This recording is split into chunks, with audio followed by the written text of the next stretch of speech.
ஈரானுக்கு ஆதரவாக போர் முனையில் குதித்த ஏமன். இஸ்ரேல் மீது சரமாரி ஏவுகணை தாக்குதல்.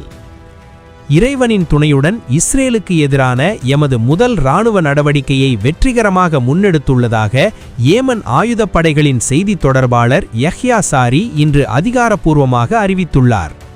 இஸ்ரேலின் தெற்கு பகுதியில் உள்ள மிக முக்கியமான இராணுவ இலக்குகளை நோக்கி பல ஏவுகணைகளை தாம் ஏவியுள்ளதாக அவர் உறுதிப்படுத்தியுள்ளார். ஈரான் மற்றும் லெபனன் மீதான தாக்குதல்களுக்கு பதிலடி கொடுக்கும் வகையிலேயே இந்த அதிரடி நடவடிக்கை எடுக்கப்பட்டுள்ளதாக அவர் மேலும் தெரிவித்தார்.